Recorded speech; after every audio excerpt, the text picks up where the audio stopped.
Hello दोस्तों, नमस्कार। GK Educare point में आपका स्वागत है। दोस्तों, आज हम लोग भारतीय संविधान से जुड़े हुए एक टॉपिक को पढ़ेंगे। टॉपिक है सर्वोच्च न्यायालय। चलिए, इनसे जुड़ा हुआ जो जितने भी ऑब्जेक्टिव प्रश्न दिए गए हैं उन महत्वपूर्ण प्रश्नों को एक एक करके देखते हैं। चलिए आरंभ करते हैं। सर्वोच्च न्यायालय, और इसका पहला क्वेश्चन है कि भारतीय संविधान के किस भाग में संघीय न्यायपालिका का उल्लेख है। तो इसका जो सही उत्तर है पहला का, वह है ऑप्शन डी, यानी भाग 5 में। नेक्स्ट है, निम्नलिखित में से किसके अंतर्गत भारत में सर्वप्रथम सर्वोच्च न्यायालय की स्थापना हुई है। तो दूसरा का जो सही उत्तर है वह है ऑप्शन, दूसरा का सही उत्तर है ऑप्शन ए, यानी रेगुलेटिंग अधिनियम 1973 के द्वारा। नेक्स्ट है, संविधान के व्याख्याकार और संरक्षक कौन है। तो 3 का सही उत्तर है ऑप्शन सी, यानी सर्वोच्च न्यायालय। नेक्स्ट है, भारतीय संविधान की व्याख्या करने का मुख्य अधिकारी कौन है। तो 4 का जो सही उत्तर है वह है ऑप्शन डी, सर्वोच्च न्यायालय। नेक्स्ट है, भारत के सर्वोच्च न्यायालय की स्थापना हुई थी। तो 5 का जो सही उत्तर है वह है ऑप्शन सी, यानी भारत सरकार अधिनियम 1935 के अधीन भारत में सर्वोच्च न्यायालय की स्थापना हुई थी। नेक्स्ट है, मूल रूप से संविधान में सर्वोच्च न्यायालय में मुख्य न्यायाधीश के अतिरिक्त कितने न्यायाधीश की व्याख्या यानी व्यवस्था थी। तो 6 का सही उत्तर है ऑप्शन बी, 7, यानी 7 न्यायाधीशों की व्यवस्था थी। नेक्स्ट है, वर्तमान में सर्वोच्च न्यायालय में मुख्य न्यायाधीश के अतिरिक्त कितने न्यायाधीश का प्रावधान किया गया है। तो 7 का जो सही उत्तर है वह है ऑप्शन डी, यानी 33। वर्तमान में 33 न्यायाधीश है और एक मुख्य न्यायाधीश है, तो टोटल मिला के 34 है। आगे देखते हैं, उच्चतम न्यायालय के न्यायाधीश की संख्या में वृद्धि करने की शक्ति किसके पास है। तो 8 का जो सही उत्तर है वह है ऑप्शन सी, यानी भारतीय संसद को। नेक्स्ट है, सर्वोच्च न्यायालय के न्यायाधीशों की निम्न में से कौन सी अर्हता होनी चाहिए। तो 9 का जो सही उत्तर है वह है ऑप्शन डी, उपर्युक्त में से कोई भी। यानी ये जो 3 पॉइंट है ऊपर में, ये 3 में से कोई भी एक होनी चाहिए सर्वोच्च न्यायालय के न्यायाधीश को बनने के लिए। पहला है, वह किसी एक या अधिक उच्च न्यायालय में लगातार कम से कम 5 वर्ष तक न्यायाधीश के रूप में कार्य कर चुका हो। दूसरा कंडीशन है, वह किसी एक या अधिक उच्च न्यायालयों में लगातार 10 वर्षों तक अधिवक्ता रहा हो। वह एक पारंगत विधि वेता हो, यानी ये 3 में से कोई एक गुण हो उनके अंदर, तो वो सर्वोच्च न्यायालय के न्यायाधीश बन सकता है। नेक्स्ट है, भारत के मुख्य न्यायाधीश की नियुक्ति कौन करता है। तो 10 का जो सही उत्तर है वह है ऑप्शन ए, भारत के राष्ट्रपति। नेक्स्ट है, भारतीय उच्चतम न्यायालय के न्यायाधीशों की नियुक्ति कौन करता है। तो 11 का जो सही उत्तर है वह है ऑप्शन ए, राष्ट्रपति। नेक्स्ट है, भारत के कार्यवाहक मुख्य न्यायाधीश की नियुक्ति कौन करता है। तो 12 का जो सही उत्तर है वह है ऑप्शन सी, यानी राष्ट्रपति। नेक्स्ट है, राष्ट्रपति सर्वोच्च न्यायालय के अन्य न्यायाधीश की नियुक्ति में किससे परामर्श करते हैं। तो 13 का सही उत्तर है ऑप्शन ए, सर्वोच्च न्यायालय के मुख्य न्यायाधीश से।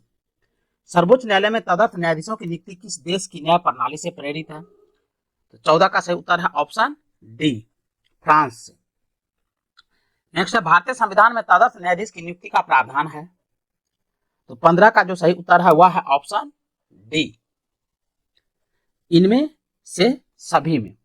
नेक्स्ट है, सर्वोच्च न्यायालय में तदर्थ न्यायाधीश की नियुक्ति होती है जब। तो 16 का सही उत्तर है ऑप्शन डी, जब न्यायालय के किसी सत्र के लिए न्यायाधीशों का कोरम नहीं होता है। नेक्स्ट है, सर्वोच्च न्यायालय में तदर्थ न्यायाधीश की नियुक्ति कौन कर सकता है। तो 17 का सही उत्तर है ऑप्शन डी, राष्ट्रपति की अनुमति प्राप्त कर सर्वोच्च न्यायालय का मुख्य न्यायाधीश। नेक्स्ट है, सर्वोच्च न्यायालय में न्यायाधीश नियुक्त होने के लिए व्यक्ति को कम से कम कितने वर्ष उच्च न्यायालय का एडवोकेट होना चाहिए? तो 18 का सही उत्तर है ऑप्शन बी यानी 10। नेक्स्ट है उच्चतम न्यायालय के मुख्य न्यायाधीश कितने वर्ष की आयु तक पदधारी रहते हैं यानी पद पर रहते हैं, ये पूछा जा रहा है। तो 19 का सही उत्तर है ऑप्शन ए यानी 65 वर्ष तक। नेक्स्ट है उच्चतम न्यायालय के न्यायाधीशों की सेवानिवृत्ति की आयु है, तो 20 का सही उत्तर है ऑप्शन ए 65 वर्ष। नेक्स्ट है सर्वोच्च न्यायालय का न्यायाधीश कितने आयु तक कार्यरत रहता है? तो 21 का सही उत्तर है ऑप्शन डी इनमें से कोई नहीं, यानी 56 वर्ष, 60 वर्ष, 58 वर्ष दिया गया है, तो इनमें से कोई नहीं। नेक्स्ट है सर्वोच्च न्यायालय के न्यायाधीश को उसके पद से केवल किस प्रमाणिक आधारों पर हटाया जा सकता है? तो 22 का सही उत्तर है ऑप्शन सी उपर्युक्त दोनों यानी कदाचार और असमर्थता के आधार पर। नेक्स्ट है सर्वोच्च न्यायालय के न्यायाधीश को कदाचार और असमर्थता के प्रमाणित आधारों पर संसद किस तरह महाभियोग का प्रस्ताव पारित कर सकती है?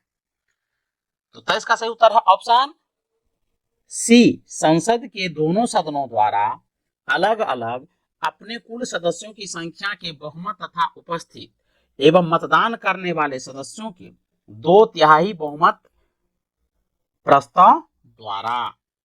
नेक्स्ट है सर्वोच्च न्यायालय के न्यायाधीश के विरुद्ध महाभियोग का प्रस्ताव पारित हो जाने पर पदच्युति का आदेश कौन जारी कर सकता है? तो 24 का सही उत्तर है ऑप्शन बी यानी राष्ट्रपति। नेक्स्ट है उच्चतम न्यायालय के पहले न्यायाधीश का नाम बताइए जिनके खिलाफ स्वतंत्र भारत में संसद में महाभियोग का प्रस्ताव पेश किया गया था।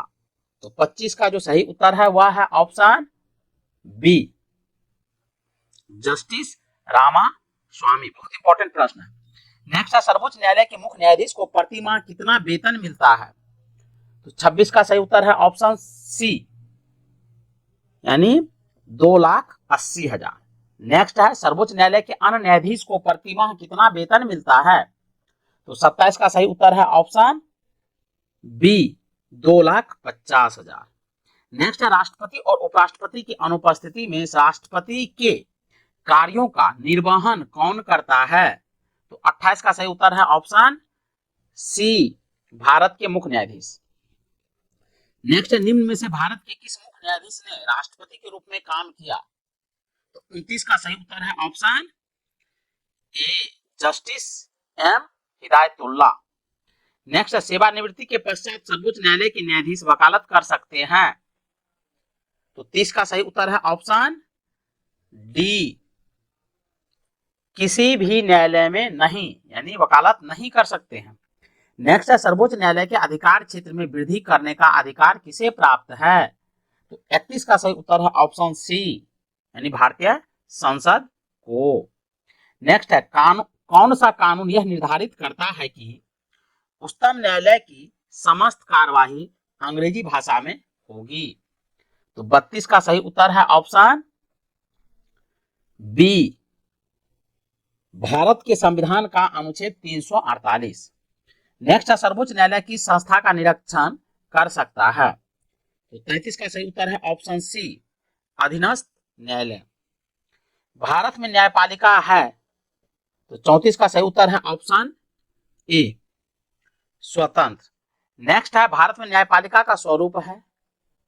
तो 35 का सही उत्तर है ऑप्शन बी एकीकृत। नेक्स्ट है राष्ट्रपति और उपराष्ट्रपति के निर्वाचन में विवाद के मामले को किसको प्रस्तुत किया जाता है? तो 36 का सही उत्तर है ऑप्शन सी भारत का उच्चतम न्यायालय। नेक्स्ट राष्ट्रपति और उपराष्ट्रपति से संबंधित चुनाव विवादों को सुलझाने का अधिकार उच्चतम न्यायालय को है, यह उसका। तो 37 का सही उत्तर है ऑप्शन ए यह उसका मौलिक अधिकार है। नेक्स्ट है राष्ट्रपति कानूनी मामलों में किससे परामर्श ले सकता है? तो 38 का सही उत्तर है ऑप्शन डी यानी सर्वोच्च न्यायालय से। नेक्स्ट है उच्चतम न्यायालय को परामर्शदात्री बनाया गया है? तो 39 का सही उत्तर है ऑप्शन सी अनुच्छेद 143 में। नेक्स्ट है न्यायिक पुनर्विलोकन का अधिकार किसे है? तो 40 का सही उत्तर है ऑप्शन बी, उच्चतम न्यायालय को। नेक्स्ट है भारत में न्यायिक पुनरीक्षण की शक्ति का प्रयोग किया जाता है। तो 41 का जो सही उत्तर है वह है 41 का ऑप्शन ए, केवल सर्वोच्च न्यायालय द्वारा। नेक्स्ट है उच्चतम न्यायालय के न्यायिक पुनरीक्षण कार्य का क्या अर्थ है? तब 42 का सही उत्तर है ऑप्शन सी, कानूनों की संवैधानिक वैधता का पुनरीक्षण। नेक्स्ट है न्यायिक पुनर्विलोकन का अर्थ है कि सर्वोच्च न्यायालय, तो 43 का सही उत्तर है ऑप्शन डी, किसी भी राज्य के कानून को अवैध घोषित कर सकता है। नेक्स्ट है न्यायिक पुनर्विलोकन में न्यायालय को निम्नलिखित अधिकार प्राप्त है। तो 44 का जो सही उत्तर है वह है ऑप्शन ए, यदि कोई कानून या आदेश संविधान के विपरीत हो तो उसे असंवैधानिक घोषित करना। नेक्स्ट देखिए, नेक्स्ट क्वेश्चन है न्यायिक पुनर्विलोकन की व्यवस्था। तो 45 का सही उत्तर है ऑप्शन सी, भारत और यूएसए में है। नेक्स्ट है केंद्र और राज्यों के विवादों का समाधान करना सर्वोच्च न्यायालय के जिस क्षेत्राधिकार के अंतर्गत आता है वह है। तो 46 का सही उत्तर है ऑप्शन डी, प्रारंभिक। नेक्स्ट है निम्नलिखित में से किस मामले को उच्च न्यायालय में प्रत्यक्ष रूप से दाखिल नहीं किया जा सकता है? तो 47 का सही उत्तर है ऑप्शन ए, दो अथवा अधिक राज्यों के बीच विवाद। नेक्स्ट है जनहित याचिका दायर की जा सकती है। तो 48 का सही उत्तर है ऑप्शन सी, उपर्युक्त दोनों में। यहाँ उपर्युक्त दोनों का अर्थ है उच्च न्यायालय और सर्वोच्च न्यायालय। नेक्स्ट देखते हैं सर्वोच्च न्यायालय किसे हटाने के लिए राष्ट्रपति से सिफारिश कर सकता है?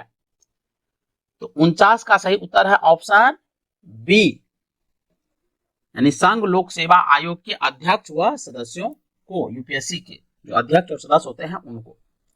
नेक्स्ट, दो या अधिक राज्यों के बीच किसी विवाद के मामले में निर्णय लेने की सर्वोच्च न्यायालय की शक्ति क्या कहलाती है? तो 50 का सही उत्तर है ऑप्शन ए, आरंभिक अधिकारिता। नेक्स्ट है उच्चतम न्यायालय द्वारा परमादेश किसे जारी किया जाता है? तो 51 का सही उत्तर है ऑप्शन ए, किसी अधिकारी को सरकारी आदेश निभाने के लिए।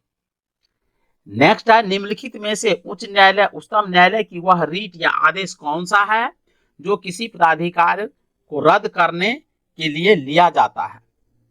तो 52 का जो सही उत्तर है वह है ऑप्शन सी, अधिकार पिछा रीट। नेक्स्ट है लाभ का पद परिभाषित हुआ है। तो 53 का सही उत्तर है ऑप्शन बी, सर्वोच्च न्यायालय द्वारा। नेक्स्ट, निम्नलिखित में से किस मुकदमे में भारतीय सर्वोच्च न्यायालय ने सर्वप्रथम संविधान के मौलिक लक्षण का सिद्धांत प्रतिपादित किया? तो 54 का सही उत्तर है ऑप्शन ए, गोलकनाथ बनाम पंजाब राज्य।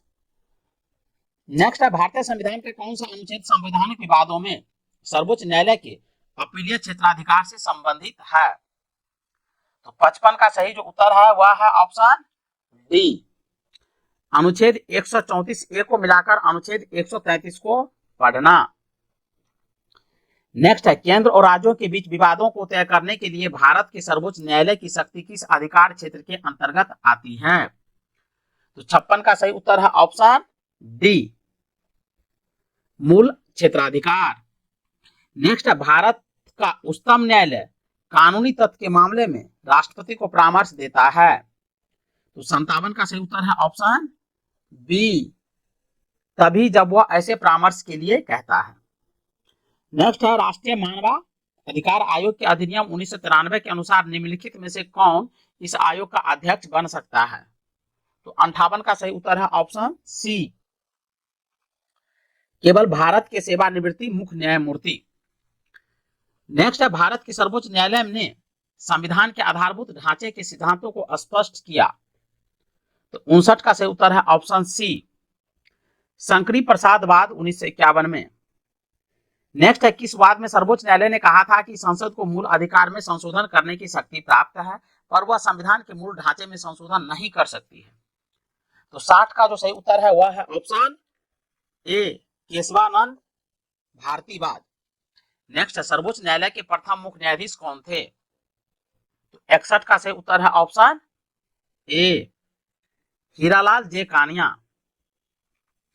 नेक्स्ट है सर्वोच्च न्यायालय के मुख्य न्यायाधीश के पद पर सर्वाधिक लंबी अवधि तक कौन पदस्थ रहा? तो 62 का सही उत्तर है option D, Y B Chandrachud. Next देखते हैं, नेक्स्ट है सर्वोच्च न्यायालय के मुख्य न्यायाधीश के पद पर सबसे कम समय तक कौन आसीन रहा? तो 63 का जो सही उत्तर है वह है option C, Kamal Narayan Singh. Next सर्वोच्च न्यायालय के किस मुख्य न्यायाधीश ने 20 जुलाई 1969 से 24 अगस्त 1969 तक कार्यकारी राष्ट्रपति के रूप में कार्य किया? तो 64 का सही उत्तर है option B, H M Hidayatullah. Next है वर्ष 1973 में सर्वोच्च न्यायालय के किस मुख्य न्यायाधीश की नियुक्ति के समय प्रथागत वरिष्ठता के सिद्धांतों को पहली बार त्यागा गया? तो 65 का सही उत्तर है ऑप्शन ए एन रेको। नेक्स्ट निम्नलिखित में से उच्चतम न्यायालय की सबसे पहली महिला न्यायाधीश कौन थी? तो 66 का सही उत्तर है ऑप्शन सी, फातिमा बीबी।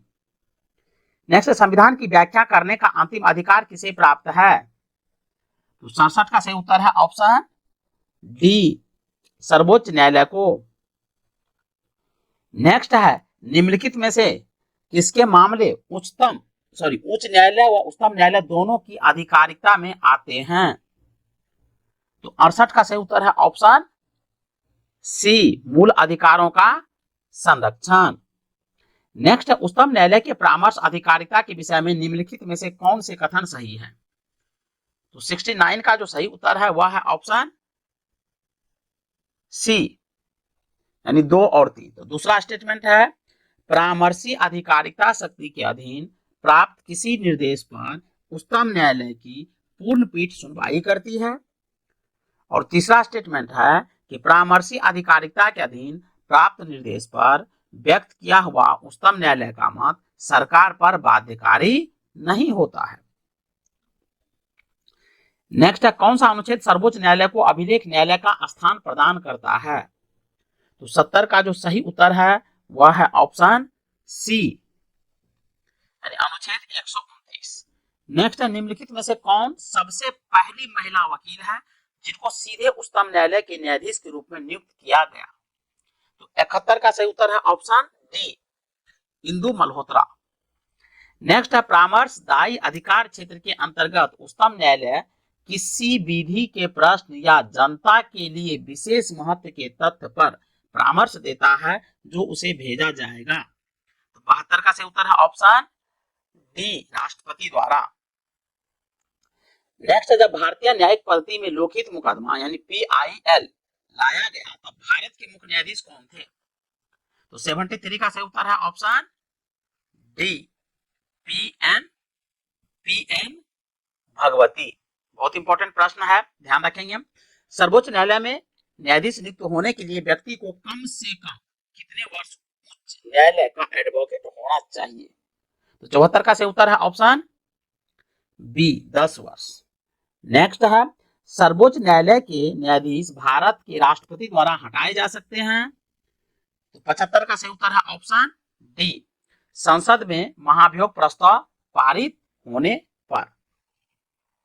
नेक्स्ट है भारत में सबसे बड़ा अपीलीय न्यायालय कौन सा है?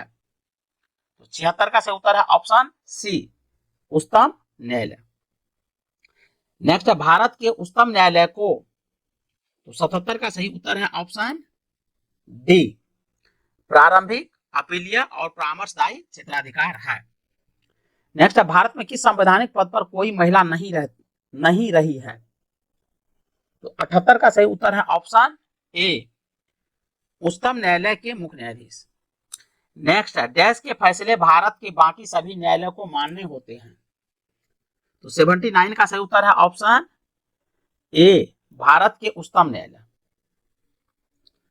नेक्स्ट है, निम्नलिखित में से कौन से उच्चतम न्यायालय के आरंभिक आधिकारिकता में आते हैं? तो 80 का जो सही उत्तर है वह है ऑप्शन सी, 1 और 4। यानी 1 में है भारत सरकार था 1 या अधिक राज्यों के बीच का विवाद, और 4 में है 2 या अधिक राज्यों के बीच का विवाद। नेक्स्ट है, भारत के शीर्ष न्यायालय की आधिकारिकता के अधीन निम्न में से क्या नहीं आता है?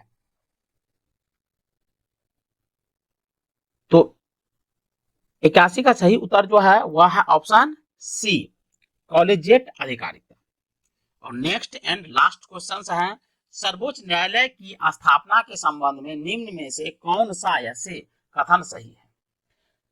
तो 82 का जो सही उत्तर है वह है ऑप्शन ए, केवल एक। तो पहला स्टेटमेंट सही है जबकि दूसरा गलत है। तो पहला को पढ़ते हैं। पहला है, कलकत्ता में सर्वोच्च न्यायालय की स्थापना 1973 के रेगुलेटिंग एक्ट के द्वारा की गई थी। बिल्कुल ये स्टेटमेंट सही है।